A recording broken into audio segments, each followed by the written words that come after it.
قندیل کے بارے میں جتنی بھی بات کی جائے کم ہے۔ اس کی بہت سی یادیں ہیں۔ وہ میرا بہت خیال رکھتی تھی۔ ہم ایک ہی کمرے کے مکان میں رہتے تھے۔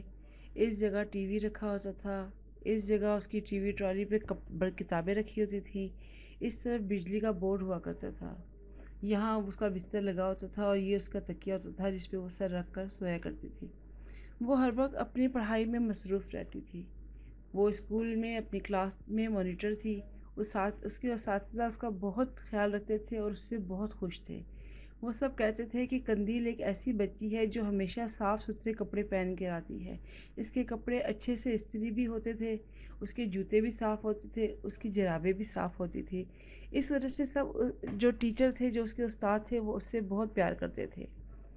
گھر میں جب وہ ٹی وی دیکھتے دیکھتے تھک جاتی تھی تو پڑھنے لگتی تھی، اور جب پڑھائی سے تھک جاتی تھی تو پھر وہ نماز پڑھتی تھی، قرآن پاک کی تلاوت کرتی تھی، اور جب وہ ان سب چیزوں سے اس کا دل بھر جاتا تھا تو پھر وہ کھیتوں کی طرف نکل جاتی تھی۔ وہاں جا کر وہ مجھے کہتی تھی، ماں مجھے بھی درانتی دو، میں گھاس کاٹوں گی۔ وہ کبھی اپنے شوق سے گھاس کاٹتی تھی اور پھر گھاس کاٹتے کاٹتے وہ اپنا ہاتھ زخمی کر لیتی تھی۔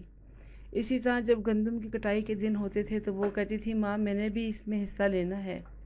وہ آتی تھی، درانتی لیتی تھی، لیکن پھر یہ کہ وہ اس کو کاٹنا تو نہیں آتا تھا، وہ اپنے ہاتھ زخمی کر کے بیٹھ جاتی تھی۔ میں اسے کہتی تھی کہ بچے تم کوئی کام کرو، صحیح طریقے سے سیکھو، ہم نے تمہاری شادی بھی کرنی ہے۔ جب میں اسے کھانا بنانے کا یا آٹا گوندنے کا کہتی تھی تو وہ اپنے ہاتھ گندے کر لیتی تھی، کہتی تھی، ماں مجھ سے یہ سب کچھ نہیں ہوتا۔ میں اسے کہتی تھی، کیوں؟ تمہاری ہم شادی کریں گے تو تم اپنے شوہر کے لیے کھانا نہیں بناؤ گی کیا؟ اس کے لیے کپڑے استری نہیں کرو گی؟ اس کے لیے گھر کا کام نہیں کرو گی؟